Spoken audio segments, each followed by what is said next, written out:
안녕하십니까. 한옥신앙연구소 장경로 목사입니다. 구약성서는 태초에 하나님이 천지를 창조하셨느니라 라는 말로 시작합니다. 사도신경 첫째 항목이 말하듯이 예수 그리스도의 교회는 하나님의 세계 창조를 고백합니다.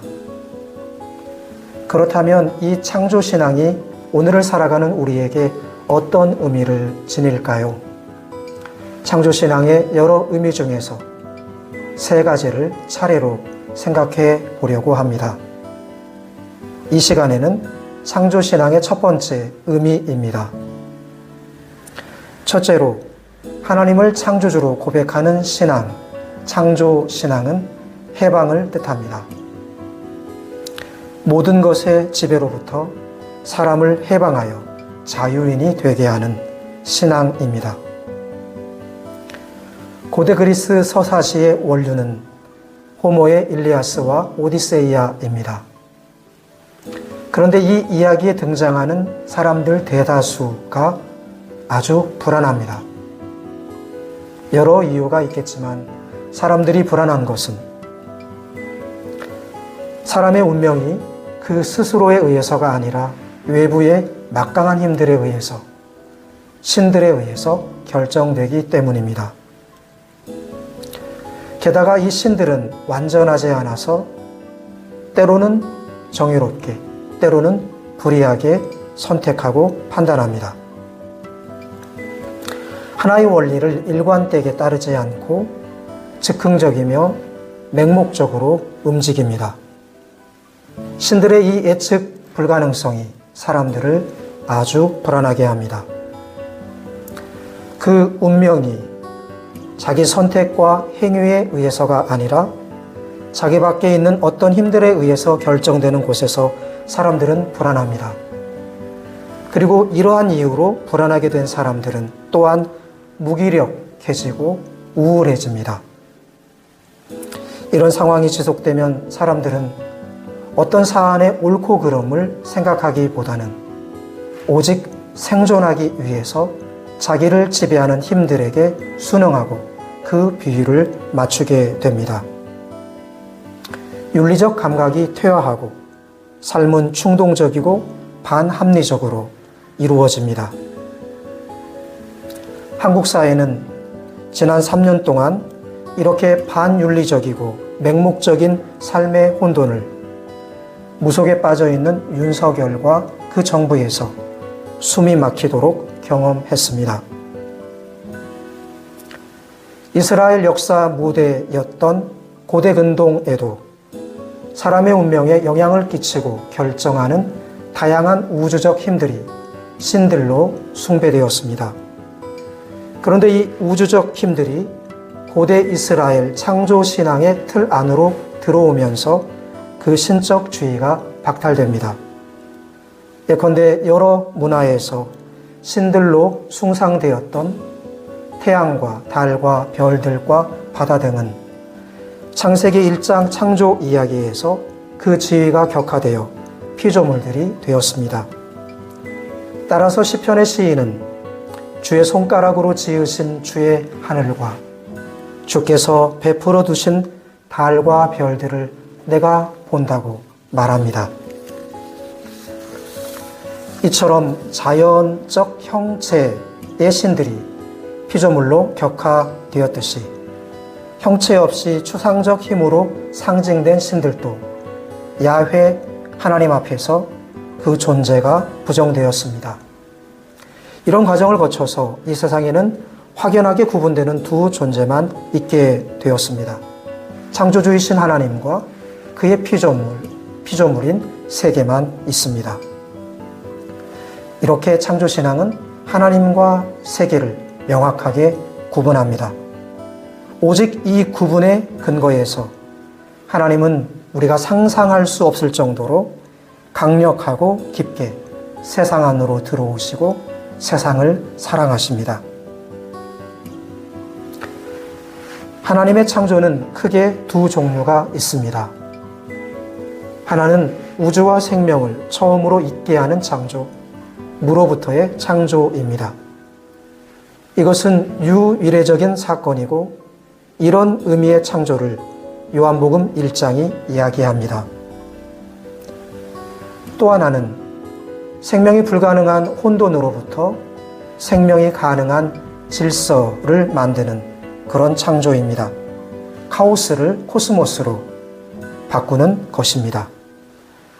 이것은 지속적인 창조이고 반복적인 사건이며 이런 의미의 창조를 창세기 1장이 이야기하고 있습니다.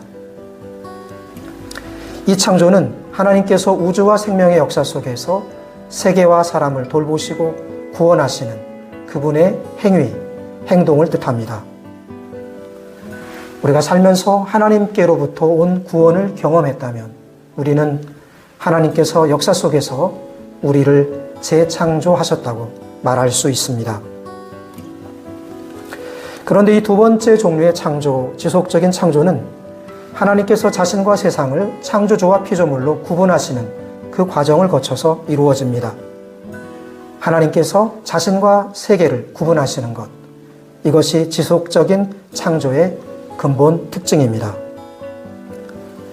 높아진 우주적인 힘들을 제자리로 낮추고 이것들을 자신과 구분하시는 하나님의 행위가 창조이듯이 교만해진 사람들을 제자리로 낮추고 이 사람들과 자신을 구분하시는 하나님의 행위 역시 창조입니다. 이 후자의 의미로 후기 이사야 선지자는 이스라엘이 바벨론 포로 상태로부터 해방된 사건을 하나님의 새 창조로 불렀습니다. 또 예수는 가르치고 고치고 친구가 됨으로써 사람들을 자유롭게 하고 사귀게 하고 존재의 즐거움을 누리게 하셨는데 이거 역시 하나님의 창조입니다. 이렇게 창조신앙은 사람들의 운명을 결정하고 지배하려는 모든 우주적 힘들과 그리고 우상으로 높아진 사람들로부터 우리를 해방하여 하나님 앞에 서게 합니다. 하나님께 선 사람, 하나님께로 돌아온 사람은 어거스틴이 그 고백록에서 이야기하듯이 더 이상 불안하지 않고 안전함을 느낍니다. 그것은 나사렛 예수 그리스도에게서 밝히 드러났듯이 하나님은 우리에게 좋은 것 주시기를 기뻐하시는 아버지이시고 모든 존재가 공존하는 그 평화를 지향하시며 우리 삶의 모든 변화와 굴곡에서 우리를 위하여 계시기 때문입니다. 하나님 앞에 선 사람은 또한 더 이상 무기력하지 않고 역동적이며 창조적인 삶을 살아갑니다. 나사렛 예수 그리스도에게서 드러났듯이 하나님은 우리를 자기 계시와 행위의 수단으로만 삼지 않으시고 우리가 이 땅에서 삶의 창조자가 될 수 있도록 우리에게 그분 자신을, 세계를, 우리 자신을 허락하시기 때문입니다. 하나님은 예수 그리스도 안에서 드러난 하나님의 평화와 아름다움을 우리가 한 개인의 인격에, 사람들의 사귐에, 그리고 세계 구조 안에 형성해 나가시는 것을 기뻐하십니다. 하나님 앞에 선 사람은 더 나아가서 비윤리적인 사람이 되지 않고 세계와 사람을 위한 책임을 적극적으로 짊어집니다. 나사렛 예수 그리스도에게서 드러났듯이 교회 안에서 부활하신 주님께서 지금 형성하고 계시는 자유는 세계를 책임지고 사랑하는 자유입니다. 그리스도인에게는 두 가지 자유가 있습니다. 하나는 벗어나는 자유입니다. 예수를 믿는 사람은 세상에 대해서 죽었고 세상 가치의 노예 상태에서 벗어났습니다. 이렇게 첫 번째 자유는 세상으로부터 벗어나는 것이라면 두 번째 자유는 이와 정반대로 세상으로 향하는 자유, 세상으로 깊숙이 들어가서 책임지는 자유입니다. 하나님께 파송된 예수께서 사람들을 사랑하셨듯이 예수 그리스도께서 파송하신 교회도 세상을 사랑하기 위해서 기도하고 또한 일해야 합니다. 예수께서 그의 제자들에게 너희는 세상의 소금, 너희는 세상의 빛이라고 말씀하셨습니다. 이와 같이 세상을 위한 책임을 짊어지는 것, 이것이 참된 그리스도인과 거짓 그리스도인을 구분하는 가장 큰 척도입니다. 세상을 위한 책임을 지는 것, 이것은 또한 정통신앙과 이단을 구분하는 가장 중요한 척도가 되어야 한다고 생각합니다. 지금까지 창조신앙의 한 의미를 생각해 보았습니다. 창조신앙은 모든 것으로부터 사람을 해방하여 하나님 앞에 자유인으로 서게 합니다. 하나님의 은총으로 그의 앞에 선 사람은 이 세상에서 담대하고 창조적이고 책임적인 사람이 되어갑니다. 창조주 하나님 앞에서 자유와 책임으로 살아가고자 나서는 여러분께 예수 그리스도의 평화를 빕니다. 들어주셔서 감사합니다.